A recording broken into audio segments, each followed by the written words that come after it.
bienvenidos a Bilawyer. Les damos la bienvenida al curso de Derecho Laboral y en esta oportunidad tenemos la gratísima presencia de tener a la doctora Carla Suta Palacios, a quien le saludamos gratamente y le solicitamos que nos pueda confirmar si nos escucha muy bien. Hola, ¿qué tal? Buenas tardes con todos. Sí, escucho perfectamente, gracias. Muchísimas gracias, estimada doctora. Le damos la bienvenida a Bilawyer y le agradecemos gratamente que pueda estar aquí con nosotros acompañándonos en esta importante sesión.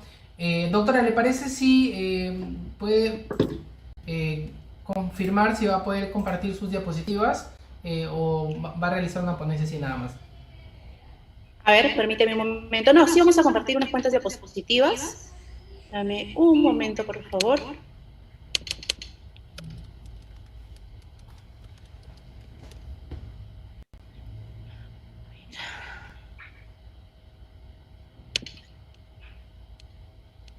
Dame un segundo. Muchísimas gracias, estimada doctora. Bueno, entonces empezamos ya la presentación mientras usted va haciendo los arreglos correspondientes.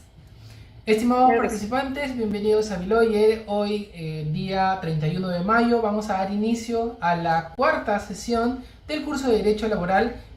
Para quien nos acompaña hoy, la doctora Carla Suta Palacios, quien es asociada senior en el estudio Benítez Vargas y Ugaz Abogados. Además, es especialista en Derecho Laboral. Cuenta con maestría culminada en Derecho del Trabajo por la Universidad Nacional de Trujillo y estudios de especialización en la Pontificia Universidad Católica del Perú. La doctora Suta Palacios también cuenta con especialización en gestión de recursos humanos por la Universidad Católica del Perú en Centrum, en AEDA y Business School de Barcelona. El día de hoy la doctora nos va a disertar el tema de contratación a personal extranjero, a quien le cedemos el uso de la palabra y le agradecemos por su disertación en Bilawyer. Muchas gracias, estimada doctora. Muchas gracias, ¿cómo están? Buenas tardes con todos. Efectivamente, como ya les han adelantado, el día de hoy vamos a conversar sobre el tema relacionado a la contratación de personal extranjero.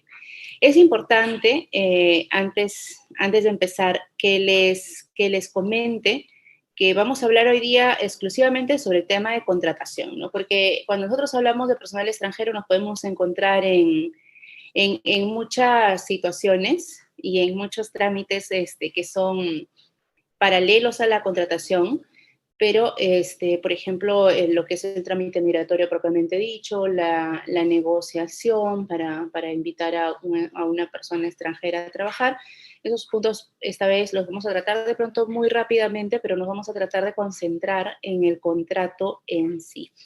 Entonces, lo primero y más importante es que, claro, hagamos un pequeño análisis de la realidad actual en nuestro país, para tener un poco claro de cómo es que se maneja el tema de contratación en general. Entonces, algo que nosotros tenemos que tener en cuenta es que si bien es cierto muchas veces, y eso lo vamos a ver a profundidad en un momento,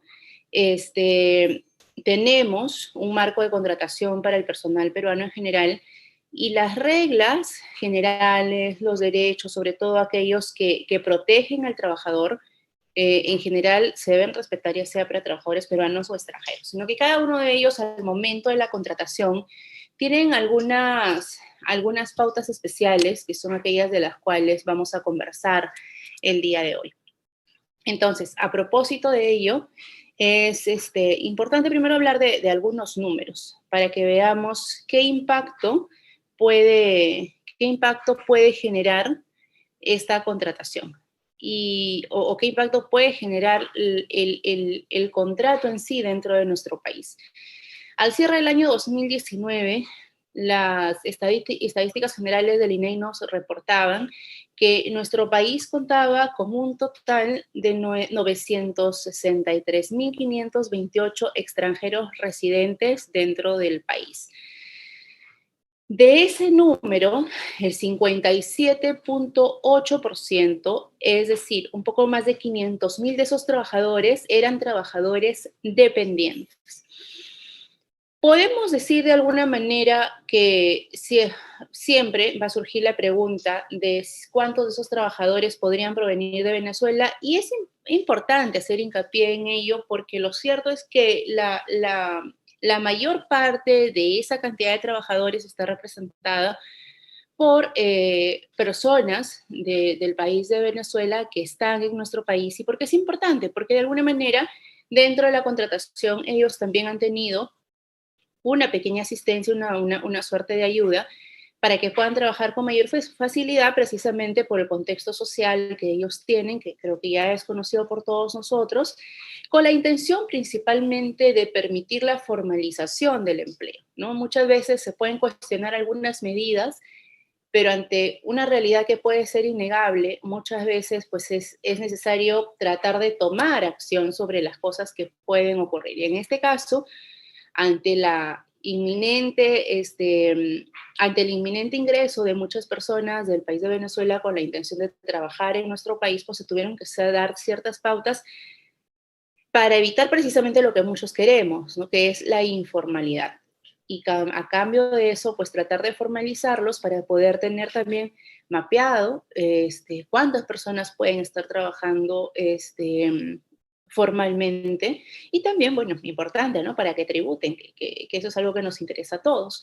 Entonces, hago hincapié en ese dato porque sí considero que es importante debido al impacto no solamente social, sino también económico que genera en nuestro país, y sobre todo porque creo que no hay empresa actualmente que tenga una regular cantidad de planilla que no cuente con un trabajador que viene de Venezuela y que en muchas oportunidades ha generado pues una consultoría que antes las empresas no realizaban, ¿no? Entonces sí es importante, creo, tener esto adecuadamente identificado.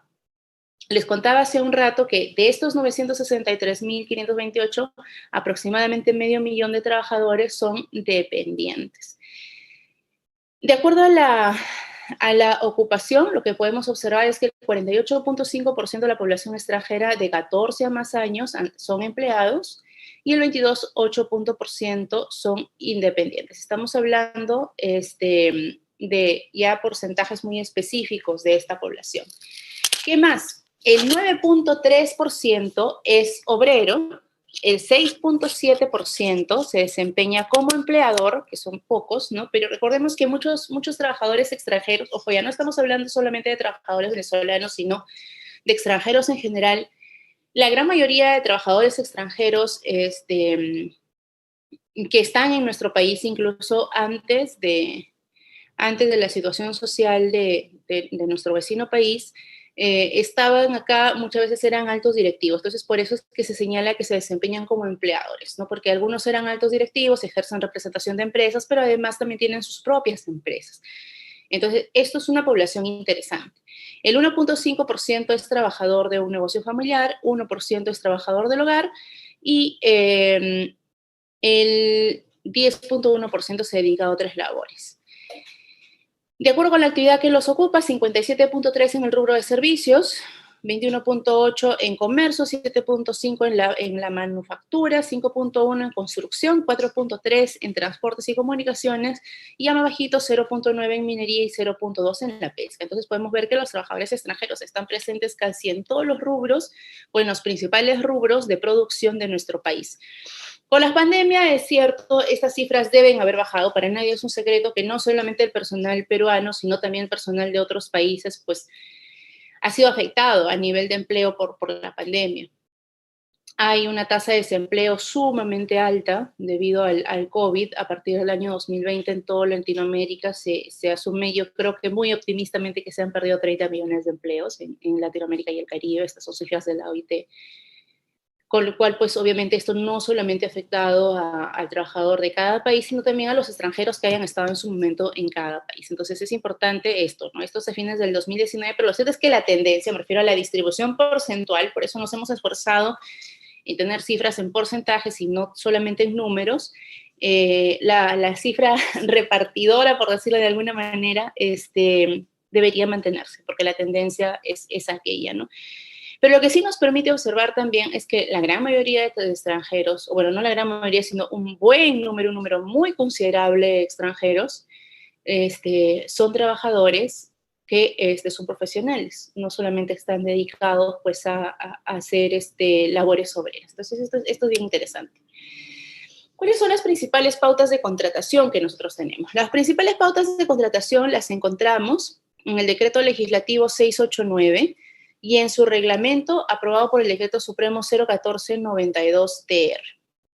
Estas son normas donde esencialmente se dan algunas pautas que las vamos a conversar ahora y que también hacen expresa referencia a la ley general, o bueno, a las normas que regulan el trabajo de la actividad general, ¿no? El trabajo de la actividad privada ordinaria, pero que tienen ciertas especificaciones que, como les digo, son las que vamos a conversar ahora.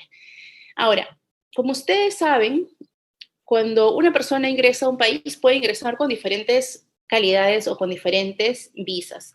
Muchas veces podemos encontrar o podemos tratar de ingresar a un país y no necesariamente tenemos la visa en la mano y decimos, no me piden visa. Primer punto, ahí es importante saber o tener muy claro que el hecho de que a mí no me pidan un trámite previo de visa no significa que no me den una visa. La visa es en buena cuenta lo que ya en términos más técnicos se conoce como una calidad migratoria o el permiso y bajo qué pautas me permiten a mí entrar a un país o a otro, ¿no? Por ejemplo, si es que yo viajo, no sé, a Estados Unidos, si es que yo viajo a Cuba, si es que yo viajo a China, me van a pedir una visa previamente tramitada.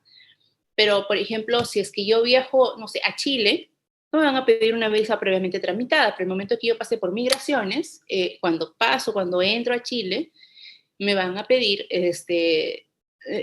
que diga cuántos días pienso estar y normalmente me hacen una pregunta rápida, ¿a qué viene al país? ¿No? Vengo a pasear, me vengo a conocer, vengo a ver a mi familia, vengo a relajarme, no sé, ¿no? Entonces, entonces ten tu visa de turista. Entonces ahí me ponen mi sellito en mi pasaporte donde dice bienvenido al país, no sé, pues por 20 días. Entonces, a partir de ese momento, yo soy un turista en ese país. Entonces tengo visa de turista. ¿El turista puede contratar en otros países? No puede firmar ningún tipo de contrato. Está prohibido, esos contratos son nulos. De hecho, si es que Migraciones de uno u otro país, acá en Perú, detecta que un turista está firmando contratos, no solamente declara nulos esos contratos, sino además te pueden deportar, porque estás generando una actividad que está expresamente prohibida dentro de ese país. Sin embargo, yo también puedo ingresar al país con una visa de negocios. Y la visa de negocios, en general, me la van a dar si, por ejemplo, yo acredito al momento en que paso. Sigamos poniéndonos en el caso de los países donde no me piden el trámite previo de la visa y no sé, ¿para qué vienes? Bueno, lo que pasa es que yo soy abogada en Perú y me han contratado, no sé, acá en Colombia, ¿no? Para que dé una charla, ¿no?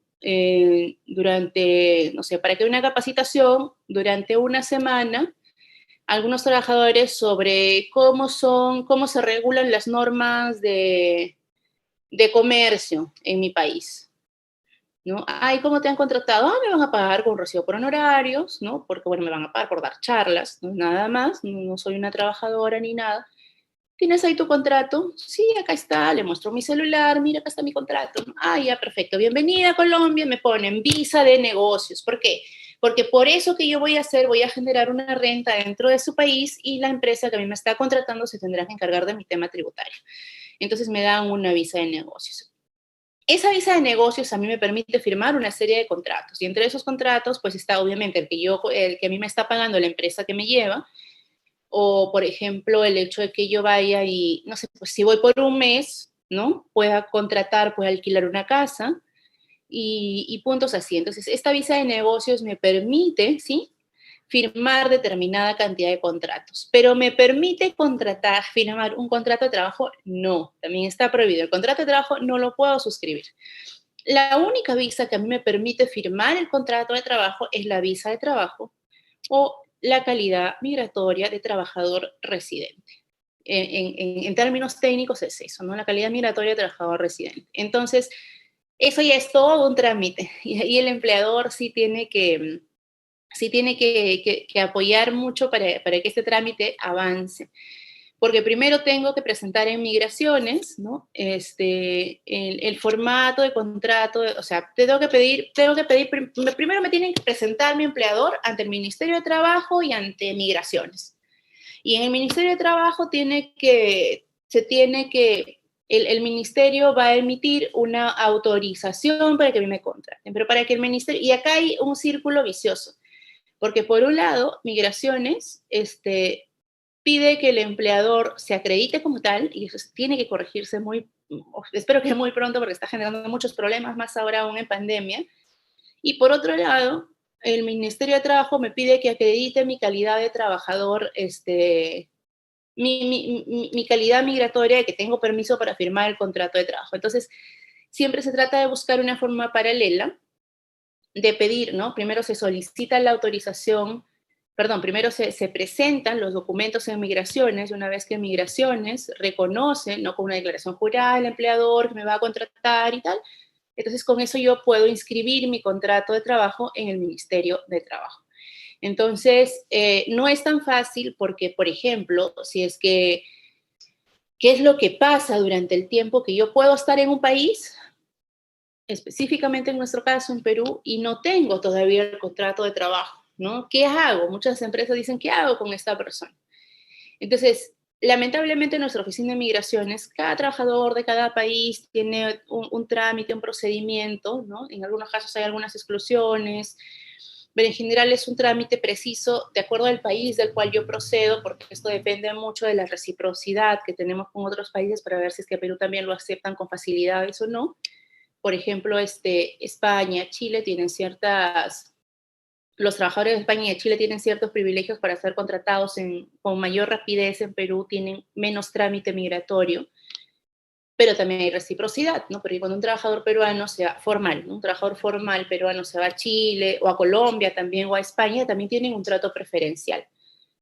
Pero traten, por ejemplo, de inscribir a un coreano en Perú. Es sumamente complicado porque también nosotros tenemos complicaciones para inscribir a los trabajadores peruanos en Corea. Entonces, se rige mucho por las reglas de reciprocidad. Y lamentablemente estas reglas de reciprocidad, que como les contaba hace un rato, están ya más que nada dirigidas al procedimiento migratorio en sí.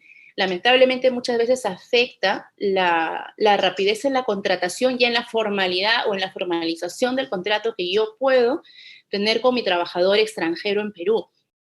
Porque les decía hace un rato, muchas veces la pregunta del empleador es, ya perfecto, ya lo tengo acá y entró al país porque el trámite se tiene que hacer dentro del país, pero todavía no tiene contrato de trabajo, entonces, ¿qué hago con él? ¿No? Porque al no tener contrato de trabajo, obviamente no puede prestar servicios, porque si me encuentran a esta persona dentro y ahora vamos a ver cuál es la formalidad del contrato propiamente dicho, si encuentran a esta persona dentro de mis instalaciones sin tener un contrato de trabajo, sin estar declarado en planilla, obviamente va a incurrir en una infracción muy grave. Entonces, y además me lo van a deportar por estar haciendo una actividad que no está permitida, porque mientras tanto puede ser un trabajador con visa de turista, o puede ser un trabajador que tenga visa de negocios. Entonces, ¿cómo hacemos? ¿No? Muchas veces, lamentablemente, la empresa tiene que asumir este tiempo. Migraciones tiene hasta 60 días para aprobar el trámite y no siempre cumplen con los 60 días. A veces se demoran hasta 90 días, a veces hasta 120 días. Entonces, durante ese tiempo, la empresa tiene que tener previsto que, lamentablemente, por un tema ajeno a ellos, ajenos al Ministerio de Trabajo, ajeno al trabajador, tiene que provisionar el sustento de ese trabajador en el país hasta que sus papeles estén regularizados, ¿no? Y muchas veces, y obviamente la empresa que lleva al trabajador no lo puede desamparar, ¿no? A veces tiene que pagarle, ¿no? La casa, la comida, y ver la manera de que reciba algún tipo de ingreso, porque ese trabajador tampoco va a estar gratis en un país extranjero, ¿no? Entonces, esas son algunas vicisitudes que se tiene al momento al momento de imponer que solamente se pueda trabajar con visa de trabajo, lo cual está muy bien, pero no dar las facilidades para que esa visa de trabajo se tramite de una manera rápida. Y eso es algo que definitivamente tiene que mejorar con el tiempo. Entonces, hablábamos de las pautas de contratación. ¿Cuáles son estas pautas? Primero hay que tener en cuenta que hay un número tope de personal extranjero que puede estar contratado, y este número tope es del 20% del total, ¿no? Ya sea empleados u obreros, es del 20% del tope. Y hay un segundo requisito que es paralelo, y es que las remuneraciones que perciban los trabajadores extranjeros no pueden percibir, no pueden sumar todas ellas más del 30% del total de la planilla mensual. ¿Por qué? Por obvias razones, ¿no? Para también, o sea, está bien, yo permito que los trabajadores extranjeros puedan tener trabajo en mi país, es perfecto, porque al final no son competencia, porque muchas veces vienen a aportar muchísimo, pero tampoco convertirlos en competencia, ¿no? Tampoco generar una situación tal que una empresa pueda tener más trabajadores de fuera del país que dentro del país, ¿no? Porque tampoco es la idea generar una situación de desigualdad.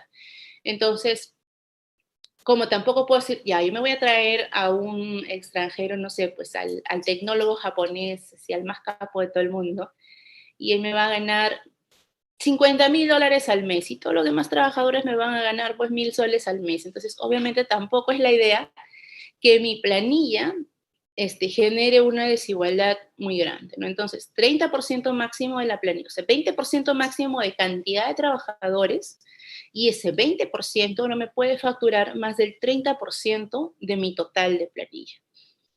¿Ya?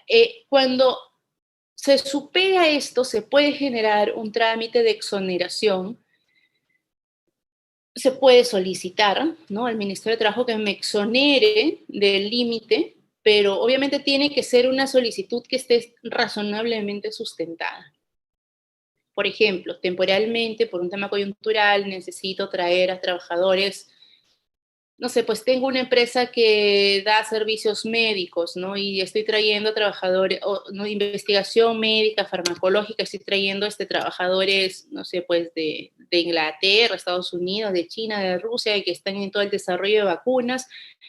Y ahorita es sumamente importante para que este proyecto salga adelante y que me permitan temporalmente que yo exceda mi planilla. Y la autoridad administrativa decidirá si es que me da o no me da el trámite de exoneración. O sea, el trámite me lo dan, pero que me aprueben la solicitud, ¿no?, contenida en el trámite.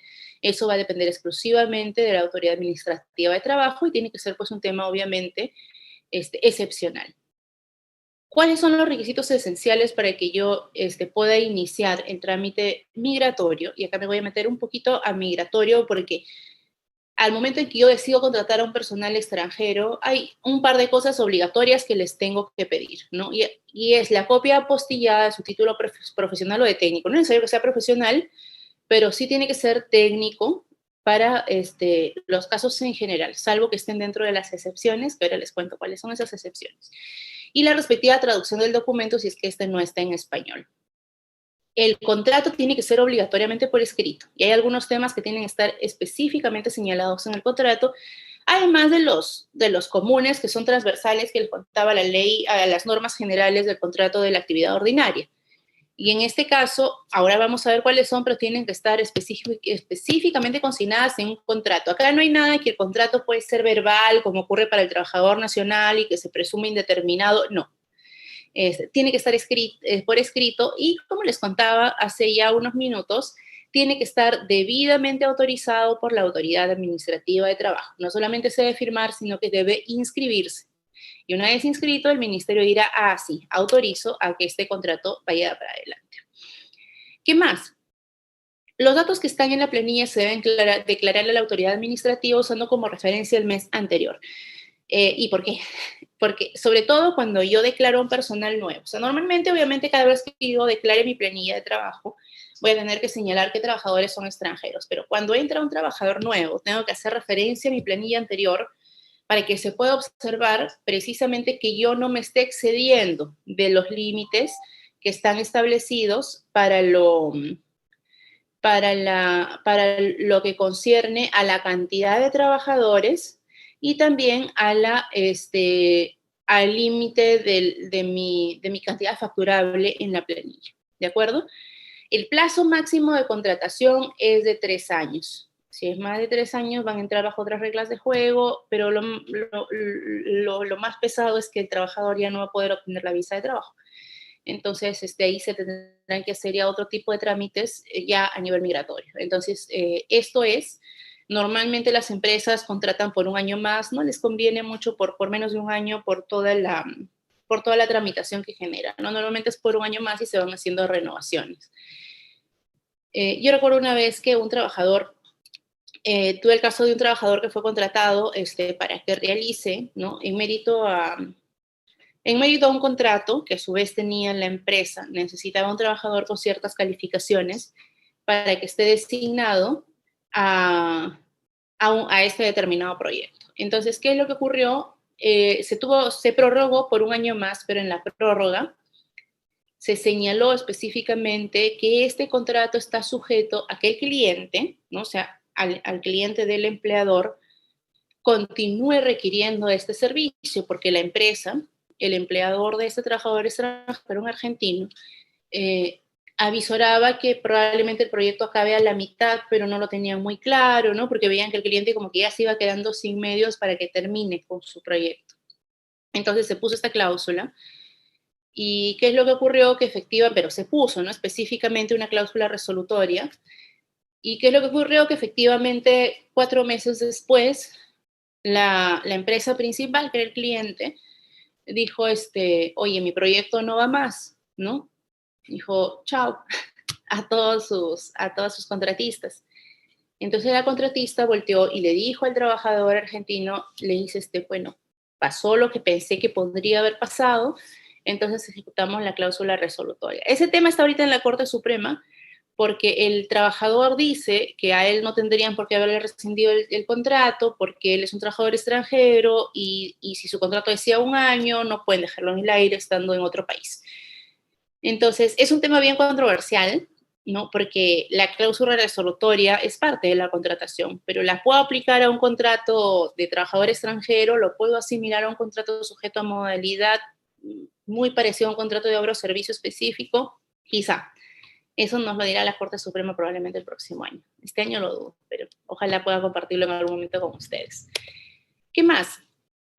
¿Qué debe contener el contrato? Hay 3 puntos específicos que el contrato debe tener de todas maneras para que pueda ser válido. Lo primero que debe tener es una cláusula que indique que la aprobación del contrato por la Autoridad Administrativa de Trabajo no autoriza al extranjero a que empiece a prestar sus servicios en la empresa, sino hasta que obtenga la calidad migratoria habilitante de trabajador residente, lo que les contaba hace un ratito, bajo responsabilidad de la empresa empleadora. O sea, no significa que el hecho de que la aprobación del contrato, de que el hecho de que el ministerio apruebe el contrato, no significa que el trabajador ya empiece a ejecutar sus labores. Como les contaba hace un rato, esto está sujeto a que Migraciones te dé la calidad migratoria, es decir, la visa de trabajo.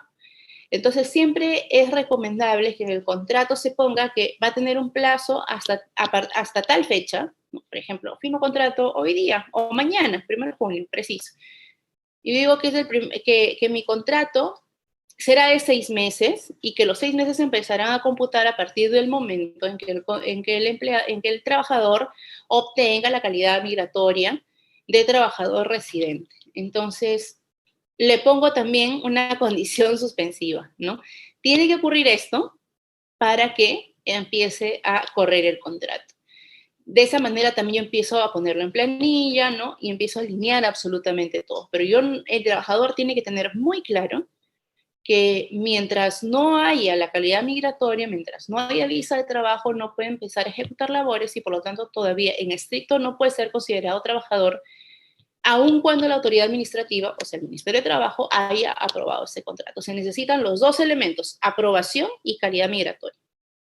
Segundo, una cláusula en donde conste el compromiso de la empresa empleadora de transportar al trabajador extranjero y a sus dependientes identificados en el contrato hacia su país de origen o al que convengan una vez finalizada la relación laboral. La cláusula tiene que estar de todas maneras, ¿no? Pero claro, yo tuve muchas consultas sobre personas que efectivamente estaban contratando a personas del país de Venezuela. Y lo pongo, como les dije al principio, sobre la mesa porque muchas empresas tienen trabajadores venezolanos trabajando para ellos y tienen estas dudas, ¿no? ¿Qué hago yo con el trabajador venezolano al que tengo muchas veces con una condición de obrero? De repente pagándole no mucho, ¿no? Digamos, le estoy pagando 1.500 soles al mes, lo he contratado por 6 meses, pero yo me tengo que comprometer a transportar al trabajador extranjero y a sus dependientes identificados en el contrato a su país de origen. O sea, el pasaje me va a salir más caro que contratarlo, ¿no? Pero no solamente venía el pasaje me va a salir más caro, sino cómo yo me puedo comprometer en el contrato de trabajo, y por esto cito específicamente al país de Venezuela, si es muy probable que esa persona no quiera volver a su país. ¿Cómo yo me comprometo en un papel que voy a inscribir en el Ministerio de Trabajo, hacerlo regresar a su país cuando se acabe el contrato si es que él no quiere regresar? Igual hay que ponerlo. Y en el momento de los hechos, la recomendación es mandarles pues un documento, un correo, algo, diciéndole, ¿no? De acuerdo a la cláusula tal de nuestro contrato de trabajo, yo tengo que darte las facilidades, ¿no? Para transportarte a tu país de origen. Por favor, coméntame cuándo vas a viajar, ¿no? Y obviamente no va a ser para siempre, ¿no? Sino decirle, oye, tienes hasta tal fecha porque yo no puedo provisionar para siempre ¿no? el costo de tu viaje. En todas las veces, pues el trabajador siempre le ha dicho, no, gracias, yo por aquí me quedo, ¿no? Entonces, esa sería de alguna manera alguna solución que se les pueda dar, porque tienen dos preocupaciones, no solamente el costo, sino el hecho de que el trabajador pues no quiera y cómo es que yo me comprometo y yo juro en un contrato que lo voy a regresar a su país y es que ni siquiera fui yo quien lo trajo, ¿no? Entonces, esa puede ser una solución que hasta el momento ha servido bastante, pero la cláusula tiene que estar, es obligatoria. Una cláusula en donde se establezca el compromiso de capacitar al personal nacional en la misma ocupación que desempeña el trabajador extranjero.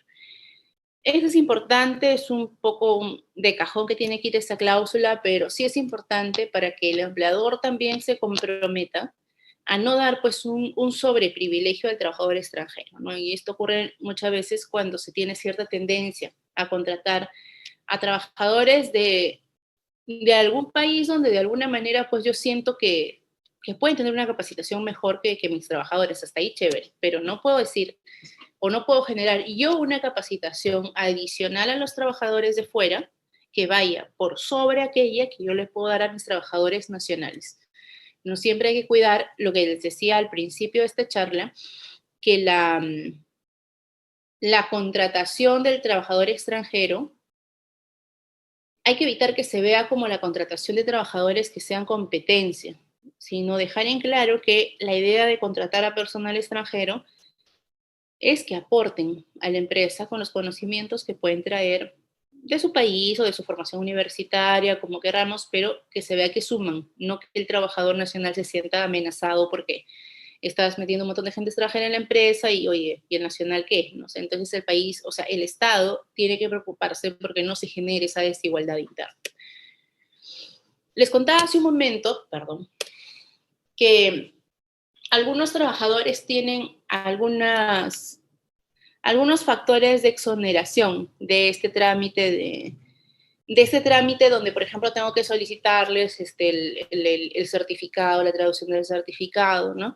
En general es para los extranjeros que tienen un cónyuge, que sea el país de Perú, ¿no? Que sea cónyuge o que tenga padres o que tenga hermanos o que tenga hijos que sean peruanos. Ellos están exonerados del trámite, es casi automática, o sea, es automático que ellos puedan trabajar sin mayor trámite dentro del país.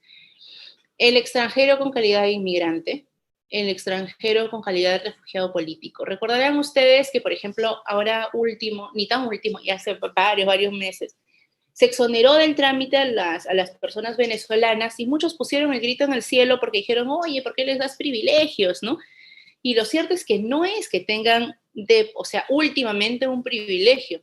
Lo que ocurre es que no se hizo otra cosa, sino que dejar más clara esta norma que ya tiene más de 20 años de vigencia, en la cual se señala claramente que el trabajador inmigrante o el refugiado político tiene ciertos privilegios de exoneración de trámite. Y en general, no creo que le estén dando o reconociendo la calidad de refugiado político, sino por lo menos sí la de inmigrante.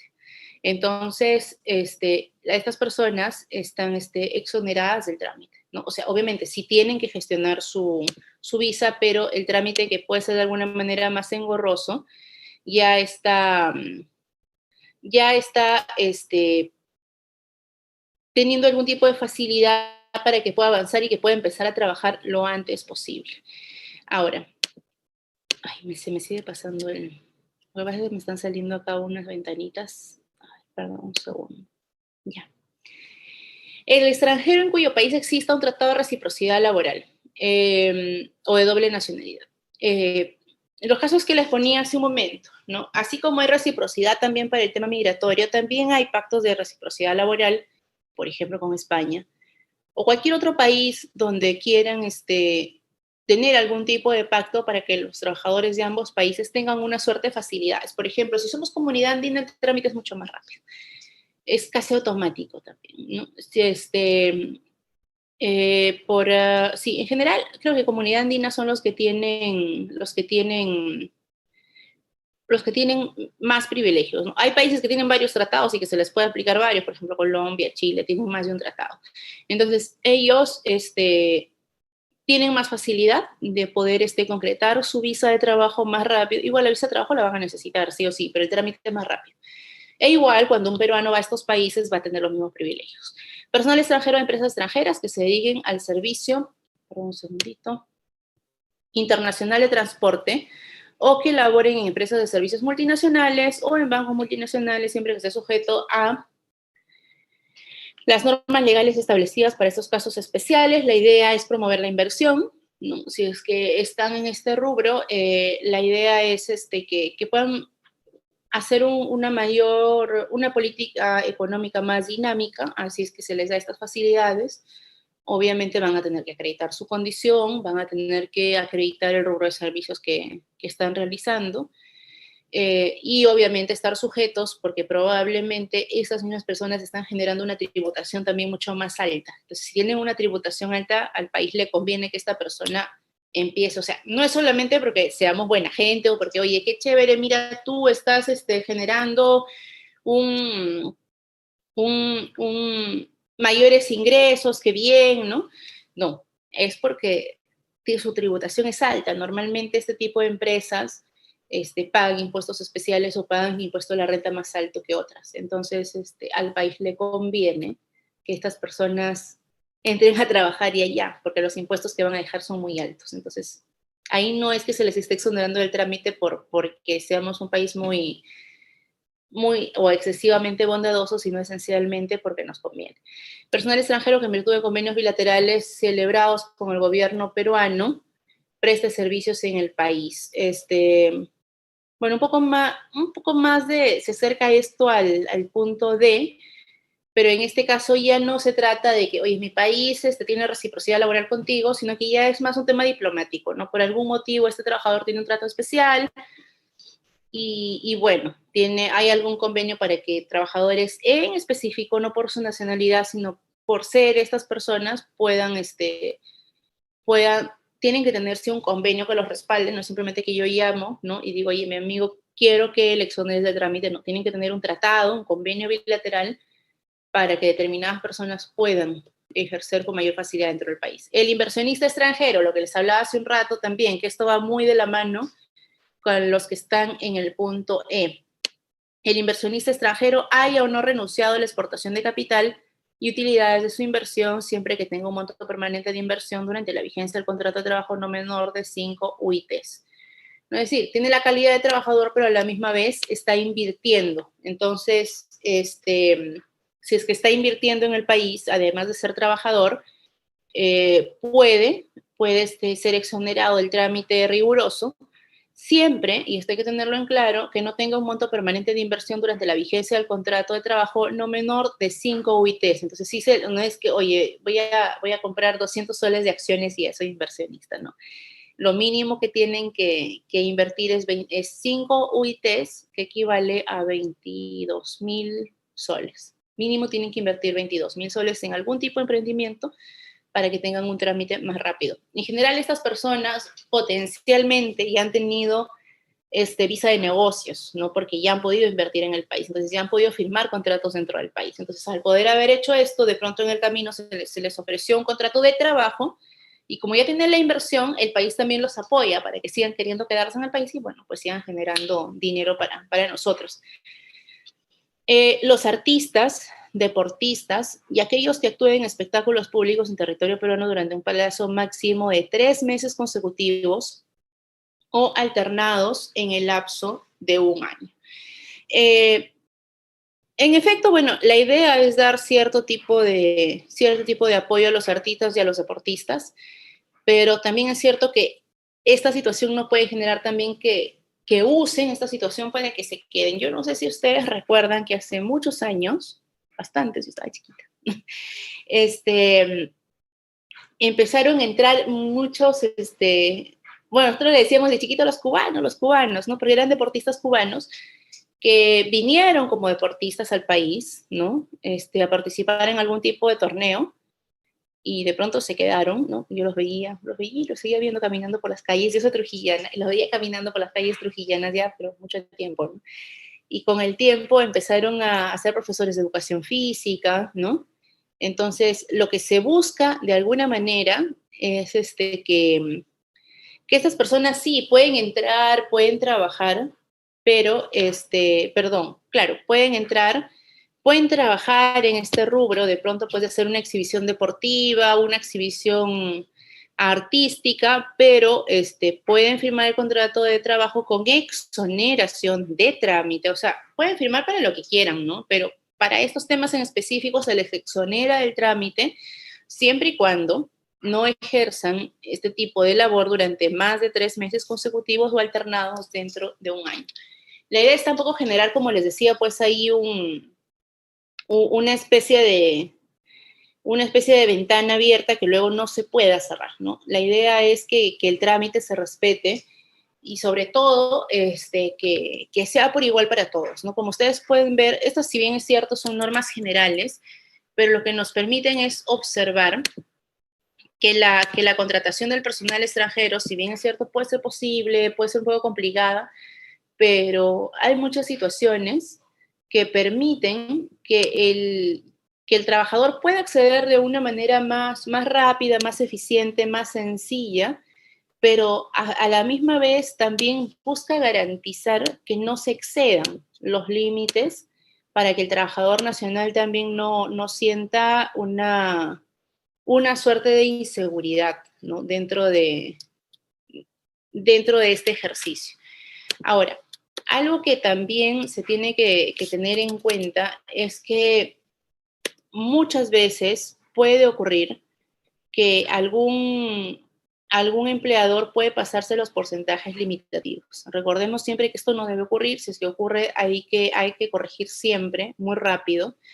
Y no solamente hay que corregir rápido, sino si es que acaso no se pudiera corregir rápido, procurar que, que, la, que la autoridad administrativa de trabajo nos dé lo antes posible esta posibilidad de superar la valla del 20% y del 30%. Recordemos que hay varias acciones o varias omisiones que son sancionadas por multa, sin perjuicio de que eventualmente al trabajador podrían deportarlo. O sea, la multa es para el empleador. El trabajador también puede recibir una multa, aunque pequeñita, pero lo más triste es que lo pueden deportar. Y esto pasa cuando no,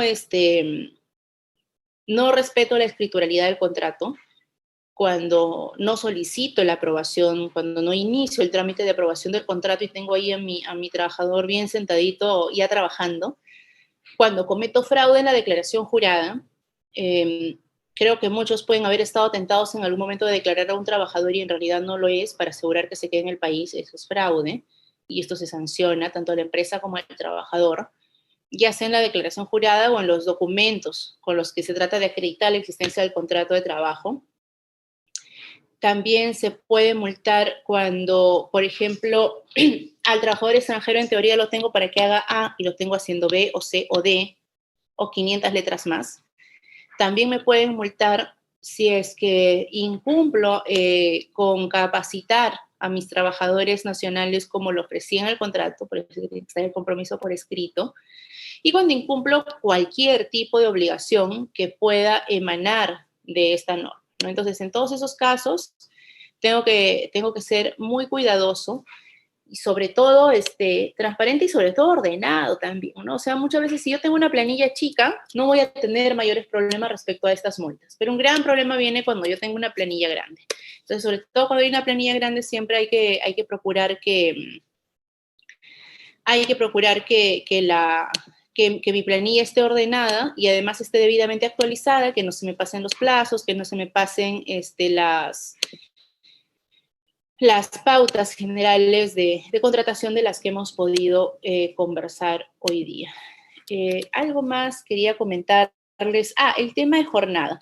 Les dije al principio que el tema de jornada, que los demás derechos y deberes son transversales. Entonces, la jornada de trabajo efectivamente debe ser igual o similar a la que tiene cualquier otro trabajador de la empresa. Recordemos siempre, no deben superar las 8 horas o las 48, las demás son horas extras. En el tema de traslados, normalmente esto se acuerda, ¿no? Si es que yo estoy trayendo al trabajador, pues de pronto tengo que darle una suerte de ayuda económica. Los empleadores normalmente también apoyan al trabajador cuando, por ejemplo, tienen que tramitar la calidad migratoria de los familiares, ¿no? Porque muchas veces el trabajador extranjero viaja con su familia, ¿no? A veces también las empresas tienen que darle cierto apoyo para su logística, porque a veces tienen que pasar o vienen con todas sus cosas por aduana.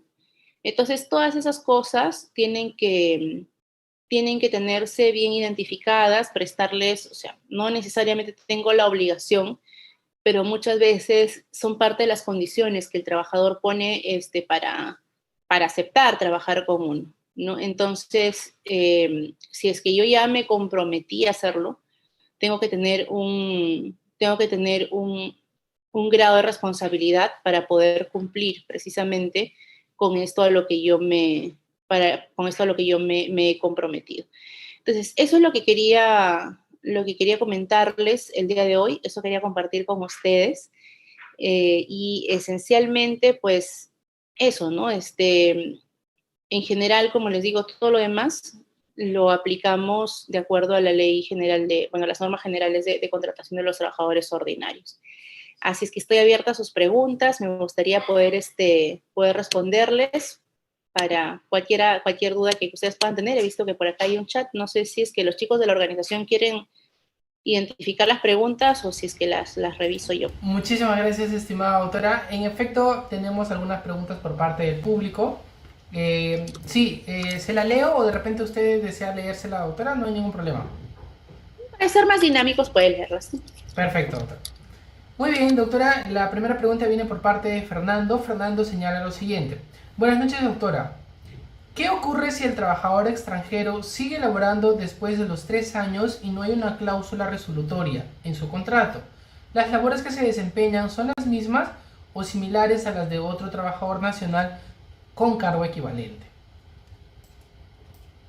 Ya, es una pregunta que a mí siempre me ha generado también bastante curiosidad, porque si es que nosotros leemos la norma, solamente dice que pueden ser 3 años, pero no dice específicamente qué pasa si nos pasamos de los 3 años. Yo creo que se pueden dar dos situaciones. En general, me salí de la... Ustedes sí me ven, ¿no? Ya estoy. En general, lo que se debe aplicar para todo contrato sujeto al plazo fijo es que yo me paso del plazo y se convierte en indeterminado, ¿no? Pero hay algo más, y es que en este caso, en estricto no es un contrato sujeto a modalidad. Entonces, si es que el trabajador, por eso trataba de hacer hincapié en el trámite y en la formalidad que es paralela a la sola suscripción del contrato. Porque, ¿qué pasa? De pronto yo pongo un año, y voy para un cuarto año. Pero recordemos que este contrato tiene que ser registrado ante la Autoridad Administrativa de Trabajo, y cuando es una prórroga, en la prórroga yo pongo cuándo se firmó mi contrato primigenio. Y si mi contrato primigenio se firmó hace 3 años y un día, probablemente la Autoridad Administrativa no me apruebe esa prórroga. Y al no tener la prórroga aprobada, probablemente ese trabajador no le extiendan la calidad migratoria, ¿no? Entonces, es muy probable que ese contrato nunca se termine de concretar, y por lo tanto va a ser declarado nulo a la corta o a la larga, y ese trabajador tendrá que volver a su país, ¿no? Entonces, yo creo que es un poco complicado porque lo otro que podría ocurrir es que eventualmente el trabajador diga que no, yo ya pasé a ser indeterminado, pero si es que ese contrato nació con algunas falencias como son las que acabo de destacar, probablemente ese contrato se declare nulo, ¿no? La última prórroga, entonces no caeríamos en causal de desnaturalización, con lo cual me quedaría más con la primera posibilidad de que el trabajador eventualmente ya tenga que retornar a su país por lo menos 180 días para que luego pueda regresar. Muchísimas gracias, estimada doctora, por su respuesta tan amable. Tenemos la siguiente pregunta por parte de Lili. Lili nos señala lo siguiente. Buenas noches, doctora. Si un trabajador con visa de turista decide quedarse para trabajar con una empresa, ¿habría manera de que pueda regularizar su situación para obtener la visa de trabajo? Claro, exactamente la que les acabo de contar. La situación que yo les he puesto es, normalmente el trabajador extranjero que ya viene con una promesa de ser contratado en el Perú, porque no viene contratado en realidad, si ustedes se dan cuenta. Muchas veces viene con una promesa de ser contratado. Entonces, entran como turistas, ¿no? Porque normalmente cuando uno entra como turista, si tú dices, de paso el tip cuando uno quiere pasar por migraciones, ¿no? Si tú ya tienes tu pasaje de ida y de vuelta, eh, te dan el bienvenido, por ejemplo, a Perú, por el tiempo que tú tienes tu pasaje, ¿no? Entonces, en este caso, si el turista, por ejemplo, ya está en Perú y ya tiene un sello en su pasaporte, ¿no? De cuántos días se va a quedar, o ya quedó registrado en migraciones, cuántos días puede quedarse como formal en el Perú como turista, entonces ese sería el tiempo que tendría para adecuar sus papeles. Entonces, si es que, por ejemplo, yo declaré que me quiero quedar un mes, les conté los problemas en migraciones que no te dan la calidad tan rápido, el ministerio te lo puede sacar en 15 días la aprobación, pero en migraciones se puede demorar hasta 4 meses en darte la aprobación. Cuando migraciones ya vea por fin tu caso, probablemente tú ya estés en rojo y estés como ilegal en el país, entonces migraciones te va a desaprobar este pedido. Entonces, podría, por ejemplo, el turista que de pronto, yo tengo el caso, ¿no? De una persona, de un conocido, que sí, efectivamente llegó a Perú, pero llegó con la intención de quedarse varios meses. Entró por 5 meses. Entonces, en el segundo mes le cae una oferta de trabajo. Entonces, empezó su trámite de inmediato y corrió, y yo con las justitas. Creo que 2 días antes de que se convierta en ilegal, sale su calidad migratoria de trabajador. Entonces se pudo quedar, pero sería una situación, o de lo contrario, lo que tendría que hacer esta persona, si es que ya está dentro del país, sería salir del país, ¿no? Irse, no importa, por Tumbes, cruzar la frontera un ratito, o por Puno, ¿no? Un ratito, o por Arica, salir un toque, aunque sea un día, y volver a entrar.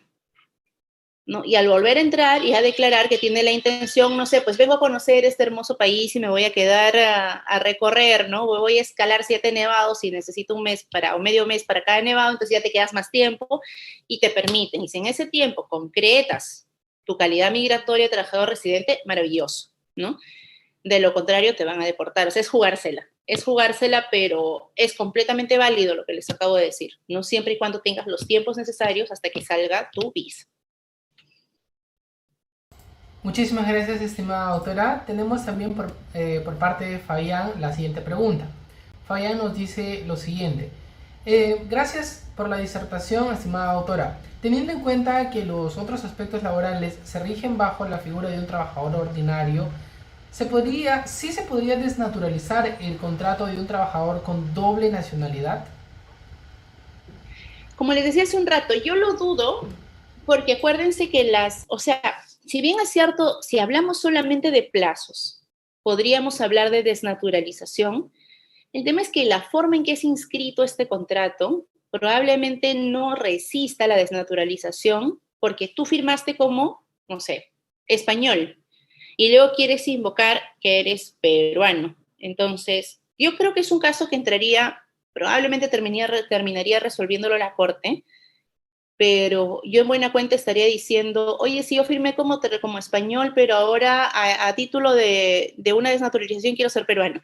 Entonces, puede ocurrir. Recordemos que el derecho laboral tiene un principio protector, entonces se podría invocar ese principio protector, pero es un poco difícil. O sea, yo puedo invocarlo. Si tuviera que defender a ese trabajador, invocaría el principio protector y diría, oye, perfecto, pero tú no me puedes tratar solamente como español o solamente como peruano, ¿no? Tienes que tratarme como trabajador y punto. Yo soy un trabajador que superó los 3 años, así es que se desnaturalizó de todas maneras. Y el abogado de la empresa me podrá decir lo que quieras, pero el contrato es nulo. ¿No? El último contrato es nulo, así digas que se ha prorrogado, se ha desnaturalizado. Así es que o sea, si bien es cierto, tú permaneces en el país, pero tú permaneces no por ser español, sino por ser peruano. Y como tú firmaste como español, fue tu decisión, tú debiste firmar. Ahora, si yo tengo doble nacionalidad y estoy dentro del país, de todas maneras pido firmar como peruana, ¿no? Tengo más beneficios que tratar de enredarme en un contrato que de todas maneras puede terminar a los 3 años, ¿no? 1000 veces pido que me contraten como peruana y ya está desde el principio. Pero es un caso bien interesante que plantean, Fabián, y creo que ese caso yo creo que sí lo terminaría resolviendo la Suprema. Hay argumentos para ambos lados. Muchísimas gracias, estimada doctora Carla. La verdad que a nombre de todo el equipo le agradecemos infinitamente y esperamos poder contar con usted en futuros proyectos. Ha sido muy amable con la respuesta para todos los asistentes y muchas gracias, estimada doctora. Encantada, muchas gracias a todos ustedes. Les mando un abrazo. Eso sería todo, estimada doctora. Muchísimas gracias. Hasta una próxima oportunidad. Estimados participantes, esa ha sido todo por hoy y nos vemos el día miércoles 2 de junio con el siguiente tema sobre las remuneraciones y conceptos no remunerativos que estará a cargo del doctor Carlos Quispe. Eso ha sido todo por hoy y nos vemos la próxima sesión. Somos Biloyer, hasta la próxima.